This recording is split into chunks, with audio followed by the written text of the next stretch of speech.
Good morning everyone. দেখো আজকে হচ্ছে শনিবার, উইকেন্ডের শুরুর দিন, আর সব থেকে বড় কথা আজকে গণপতি পুজো। তো গণপতি বাপ্পা মোরিয়া বলে দিনটাকে শুরু করা যাক।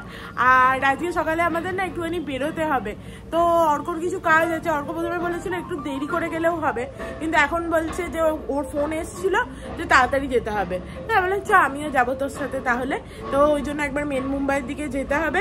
তো চলো আজকে একটা নতুন দিন, দিনটাকে খুব ভালো নোটে খুব ফ্রেশ নোটে স্টার্ট করা যাক। যদিও আজকে আমি না গেলেও হতো, কিন্তু তবুও যাই একটু ঘুরে আসি। আজকে গণপতি পুজোও আছে, যদি রাস্তায় যেতে যেতে কিছু গণপতি ঠাকুর দেখতে পাই তাহলে তো মনটা খুশ হয়ে যাবে একদম। এই যে ঠিক কথা হলা, তুমি কি ওখানে চাপিয়েছো মনে হচ্ছে উতলাচ্ছে। আর এই দেখো শিয়াল পন্ডিতিনী সকালবেলা উঠে পড়েছে। গণপতি বাপ্পা মোরিয়া, একদম মঙ্গল মূর্তি মোরিয়া, মঙ্গল মূর্তি মোরিয়া। তোমাদেরও নিয়ে যাবো দেখি আজকে সন্ধ্যে নালে কালকে। এখানে তো মোটামুটি 10 দিনের পুজো হয়। যখন নিয়ে যাবে মা তখনই যাব। এবারে তোমার ভাগ্যটা খারাপ, ওপরে ও থাকলে বেশ ওখানে পুজোটা খুব ভালো হয়। ভেবেছিলাম যে তোর ওপরে পুজো হয়, ওখানে বেশ যাবো, ভাগ্যতে নেই। খারাপ।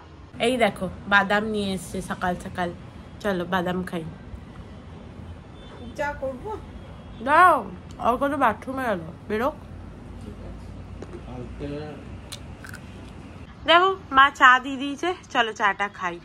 বাপিও আজকে উঠে পড়েছে তাড়াতাড়ি। হ্যাঁ, অন্য দিনের থেকে তো তাড়াতাড়ি উঠেছে। অর্ক বলছে আজকে রাস্তায় ভিড় থাকতে পারে, তাড়াতাড়ি কর। কিন্তু আমার মনে হয় আজকে ভিড় তো থাকার কথা না। গণপতি পুজো সবাই ঘরে ঘরে পুজো করবে, তাই রাস্তায় কি করবে লোকে। দেখো রেডি হয়ে গেছি চাটা খেয়ে, এরপরে চলো যাওয়া যাক। আর আজকে যেহেতু গণপতি পুজো, আমি বললাম অর্ককে যে একটা সালোয়ার বা কিছু শাড়ি টাড়ি পরবো। বলে আমি কাজে যাচ্ছি, এখন অত কিছু করার দরকার নেই, সন্ধ্যাবেলা যখন বেরোবো তখন সেজে গুজে যাবি। তো আমি একটা ছোট ছোট দুল পরে নিয়েছি, একটু টুকটাক সেজে নিয়েছি। ভালো লাগছে মা আমার? দারুণ লাগছে। আসছি, টাটা বাই বাই। অর্কর তাড়াহুড়োর ছোটে আমার হেডফোনটাই নেওয়া হয়নি, ওই জন্য আবার আমি মাঝে নামলাম, ও গাড়িটা বার করুক, হেডফোনটা নিয়ে আসি ওপর থেকে। লিফটও আসছে না, ভগবান জানে কেন, সাথেই আটকে আছে। অর্ক তাড়াতাড়ি ছোট, আমি সব ভুলে যাই। এলাম, টাটা। হেডফোনটা না থাকলে ওখানে গিয়ে আমি বোর হতাম পুরো। আমার বর গাড়ি বার করে ফেলেছে। গণপতি বাপ্পা চলে এসছে। হ্যাঁ এসে গেছে।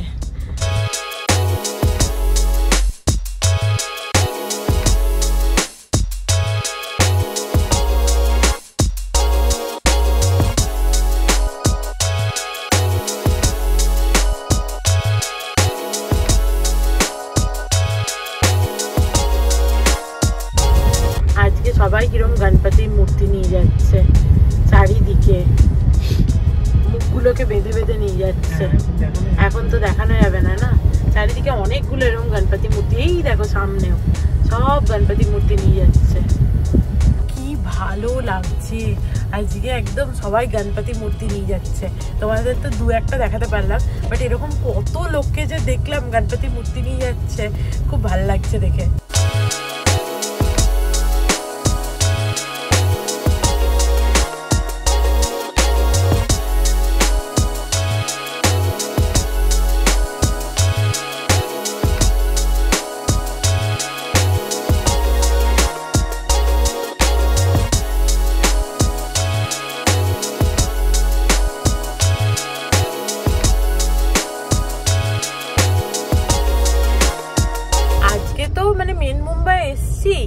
একটুও ভিড় পাইনি। আমি বলেছিলাম না, অর্কটা বলেছিল ভিড় হবে, আমি বলেছিলাম না ভিড় হবে না, আজকে তো ঘরে ঘরে পুজো, কোথায় ভিড় হবে, কোনো ভিড়ই নেই, একদম ফাঁকা। তবে অনেক গণপতির মূর্তি নিয়ে যাচ্ছে দেখতে পেলাম। দেখো এখানেও গণপতি মূর্তি নিয়ে যাচ্ছে, কিন্তু সমস্ত মুখগুলো এখন বাঁধা। সামনেও আর একটা গণপতি মূর্তি নিয়ে যাচ্ছে, কিন্তু ওটা দেখাই যাচ্ছে না, দেখতে পেলে তোমাদের দেখাতাম।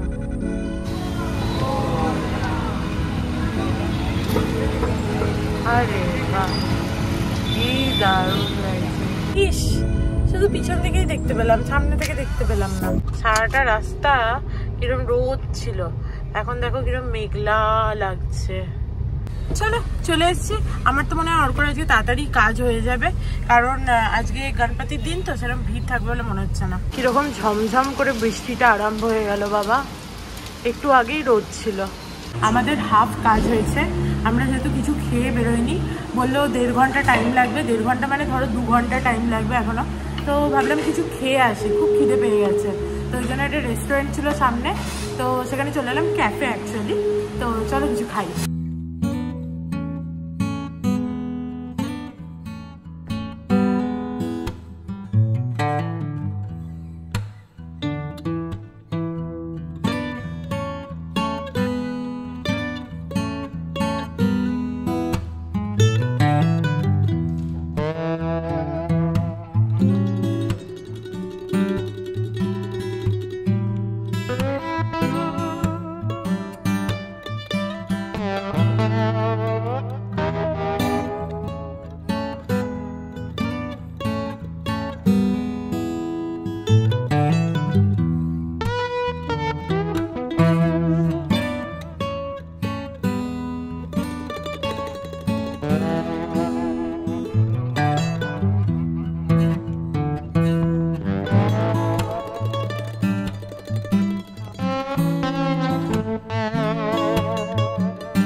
প্রচুর খেয়েছি, খেয়ে দিয়ে আবার গাড়িতে চলে এসেছি।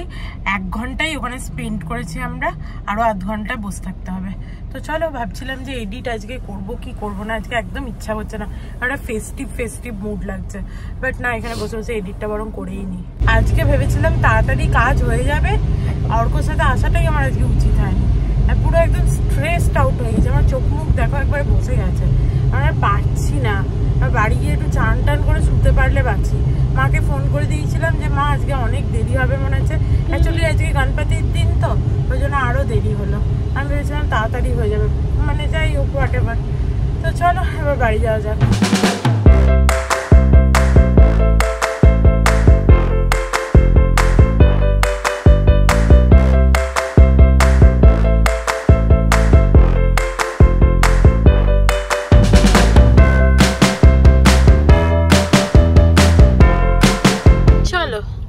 বাড়ি চলে এসছি আমরা, একদম ঝুলঝাড়া হাল হয়ে গেছে আমাদের। আজকে এমন অবস্থা হয়েছে, মানে একদম আর পারছি না। যাওয়ার সময় একটুও ট্রাফিক ছিল না, কিন্তু আসার সময় প্রথমত তো লেট হয়েছে, তার মধ্যে অবস্থা খারাপ হয়ে গেছে।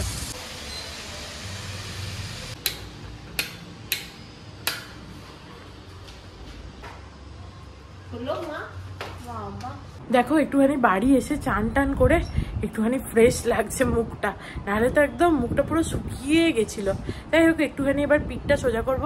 আর আজকে আর মনে হচ্ছে না যেতে পারবো কোথাও, তাই বলছি মহারাষ্ট্র থেকে গণপতির দিন গণপতি পুজো দেখতে যেতে পারছি না। অন্যবার তো ওপরে যাই, বেশ মজা টজা হয়, এবারে তো সেটা হলো না। তো ভেবেছিলাম একটু যাব, দেখে আসবো, কিন্তু সেটাও আর হবে না, আর পারছি না। আর বাড়িতে মা বাপি পুজো দিয়ে দিয়েছে আমার ঘরের গণেশ ঠাকুরকে, আজকে পরিষ্কারও করেছে গণেশকে, দেখেই বোঝা যাচ্ছে। আবার প্লেটে লাড্ডুও দিয়েছিল, মোদকও দিয়েছিল। মা কিরম মোদক বানিয়েছে দেখাও। মা আবার বাড়িতে বসে বসে কি করবে, মোদক বানিয়েছে 1 প্লেট। অর্ক এসে ফ্রিজ খুলেছে, অর্ক এসেই তো ফ্রিজ খোলা স্বভাব, ফ্রিজ খোলা মাত্রই এই দেখো মা মোদক বানিয়েছে। বাহ, হেভি দেখতে হয়েছে তো। কি দিয়ে বানিয়েছো? সুজি দিয়ে, দুধ দিয়ে, দেখতে তো হেভি লাগছে। মায়ের হাতের মোদক একটু খাই নাকি? অর্ক খাবি? আচ্ছা দিয়ে যা, চলো খেয়ে দেখি। মা হেভি হয়েছে। এর মধ্যে আমার মনে হচ্ছে একটুখানি আতর দিয়েছ, কেওড়ার জল। দারুণ হয়েছে মোদকটা, ভেতরে আবার বাদামের ফিলিং। মজা এসে গেল। কেমন হয়েছে বাপি? ভালো হয়েছে। তুমি খাও। Good evening everyone. দেখো এইমাত্র ঘুম থেকে উঠেছি আর উঠে দেখলাম যে বাপির এখানে সন্ধে দেওয়াও হয়ে গেছে। যদিও আর একটু ঘুমানোর ইচ্ছা ছিল, কিন্তু তারপরে ভাবলাম যে না, ঘুমালে তো মানে দিনটা এরকম ঘুমিয়ে এইসব করেই কেটে যাবে, তার থেকে বরং একটু চা পাঁপড় পোড়া খাই, দিয়ে একটু বেরিয়ে আসবো বাইরে থেকে। গণপতির দিন বাড়িতে বসে থাকবো মহারাষ্ট্র থেকে, এটা একদম ভালো লাগে না, ঠিক আছে? এখানে তো গণপতি হলে আমার খুব মজা হয়, যেরকম ওখানে দুর্গা পুজোতে আমার খুব মজা হয়, সেরকম এখানে অনেকদিন মানে বেশ কিছুদিন আছি, প্রায় 5 বছর আছি, 5.5 বছর। তো এখানে গণপতি হলেও এখন আজকাল আমার খুব মজা হয়।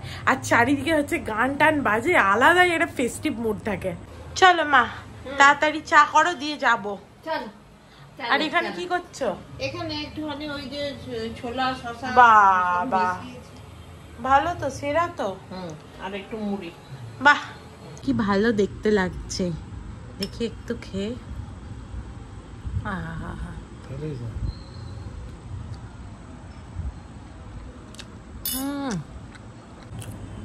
দারুণ লাগছে। ধনে পাতাটা মুখে পড়ছে, হেব্বি লাগছে। খেয়ে কি ভাল লাগলো, দারুণ লাগলো। সেই সকালবেলা খেয়েছিলাম ওই পিৎজা, আর এখন এটা খেলাম, এত ভাল লাগলো কি বলবো। মা চাও নিয়ে চলে এসছে। একটু আলু বড়ি পোস্ত পাওয়া যাবে? তুমি এটা তুলে দিলে। দেখো শেষ পর্যন্ত রেডি হয়ে গেছি, চলো একটুখানি বেরিয়ে আসি। এই সামনেই কয়েকটা ঠাকুর দেখে চলে আসবো, কারণ অনেকটা রাত হয়ে গেছে তো তো আরতি এই সমস্ত হয়ে যাবে। আর অর্কর কলোনির ভেতরে যে ঠাকুরগুলো আছে ওগুলো কালকে দেখতে যাবো, আজকে আর যাবো না, ওটা যেতে একটু টাইম লাগবে। তো অর্ক বলছিল যাবি তো নিয়ে যেতে পারি, মানে না আজকে আর শরীর দেবে না, তার থেকে একটু সামনে থেকে ঘুরে আসি, কয়েকটা ঠাকুর দেখে আসি আজকে, তারপরে কাল যাবো তোদের ওখানে। এই যে আমার মাও রেডি হয়ে গেছে। তোমরা ভাববে হয়তো আমার চশমাটা কোথায় গেল। চশমাটা আমি সকালবেলা বেরিয়েছিলাম, তারপরে গাড়িতেই রেখে এসছি, গাড়িতেই আছে। বাপি সামনের ঠাকুরটা আগেই দেখে এসছে। তো চলো প্রথমে পাড়ার ঠাকুরটা দেখি, তারপরে অন্য কোথাও যাব। কি সুন্দর লাগছে, খুব সুন্দর হয়েছে এবারে বাবার মূর্তিটা।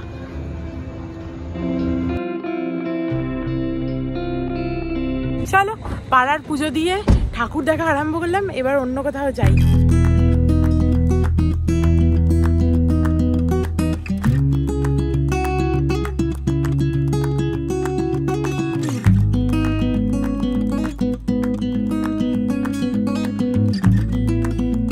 চলো, এটা হচ্ছে লিটল ওয়ার্ল্ডের সামনে একটা ছোট্ট গণপতির পুজো হতো আগে, তো এবারে মনে হচ্ছে একটু বড় করেছে, তো চলো দেখি।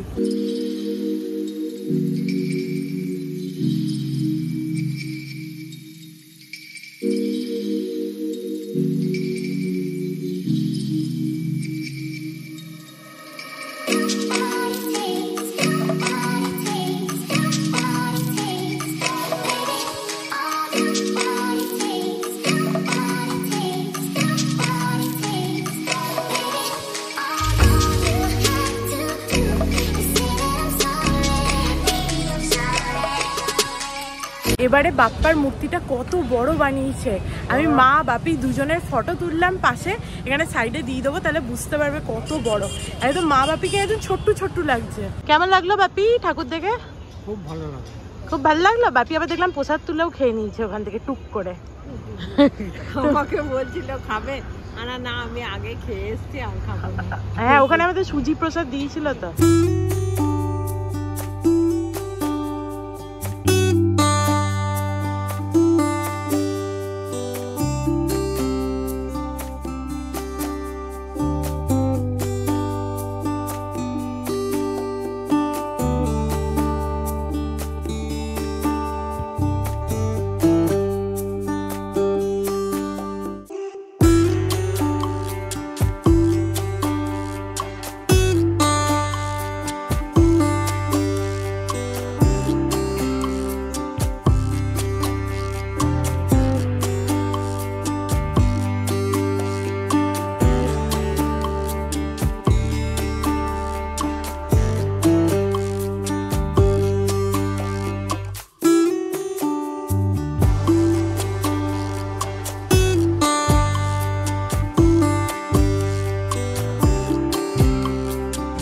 সামনে আর একটা মণ্ডপ দেখতে পাচ্ছি, সেখানে একবার দেখে নিই, তারপরে একবারে গাড়িটা নিয়ে বেরিয়ে যাবো। অর্ক বলছে অন্যবার এত দেখা হয় না বল?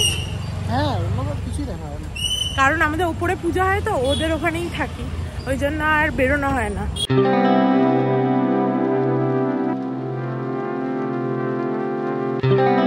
সন্ধ্যাবেলা মনে হয় লাইন পড়েছিল হালকা করে, তাই না? মনে হয় দেখ না সব ব্যবস্থা করেছে।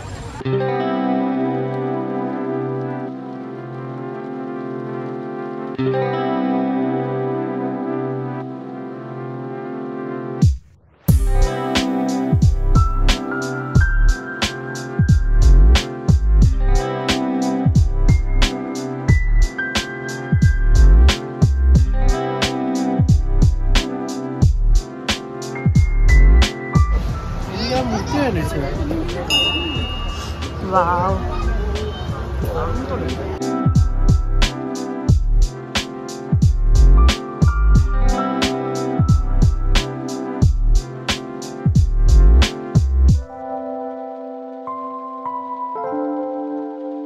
প্রসাদ পাওয়া মাত্রই দুজনা শ্বশুর আর জামাই মিলে খেয়ে নিল গপ গপ করে। মা দেখলে, মা তুমি না না আমি বলছি তুমি নোটিস করলে যে ওখানে যে গণপতিটা মানে আসলটা না? না না আসলটা না, পাশে আরেকটা। হ্যাঁ, সেইটাতে হচ্ছে রূপোর হাত পা গুলো গণপতি দেখেছো? চলো, এখানে সব থেকে আমি শুনতে পেলাম, এখানে সব থেকে ফেমাস হচ্ছে লালবাগ চা রাজা, আর তারপরে মুম্বাই চা রাজা, আর চিনপোকলি চা চিন্তামণি। কিন্তু ওখানে যাওয়ার মতো আমাদের ক্ষমতা নেই, ওখানে 8 থেকে 9 ঘন্টা লাইন দিতে হয়। মানে তুমি যদি দর্শন করতে যাও কাল সকালে, তাহলে আজ রাত থেকে তোমাকে এখন গিয়ে লাইন দিতে হবে। তো অত ক্ষমতা নেই, তাই যে যাইনি আমরা।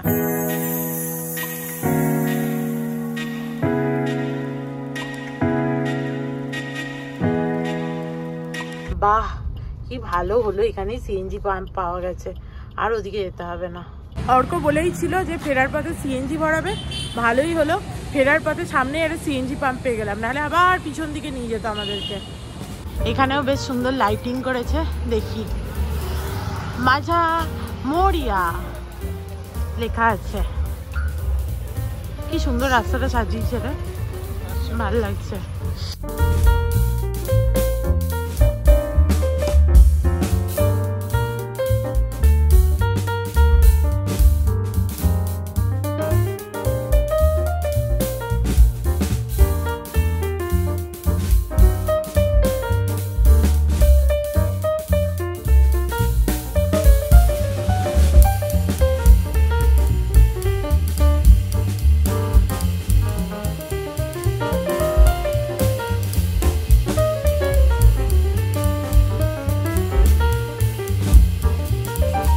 সুন্দর ছিল মূর্তিটা, বলো মা?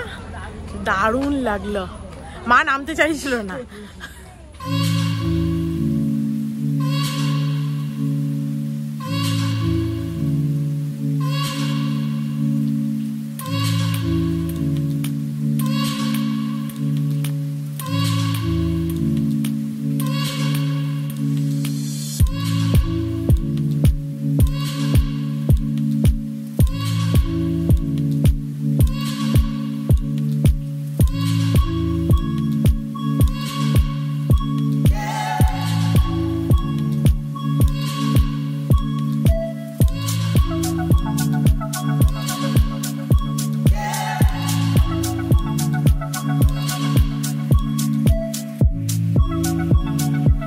বড় করে করেছে, কাল আরতি হবে বোধহয়।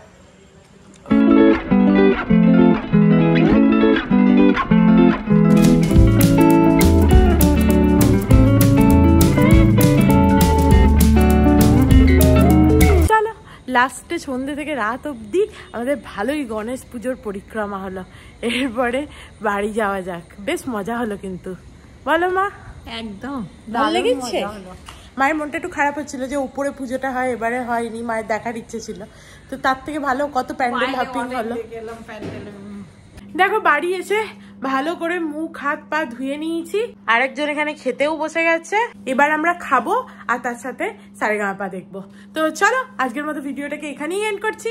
If you like something then please do like, share and subscribe to my channel and stay healthy and happy always. Love you.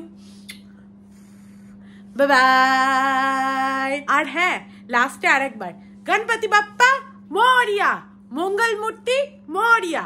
ঠাকুর সবার ভালো করুক। চলো বাই।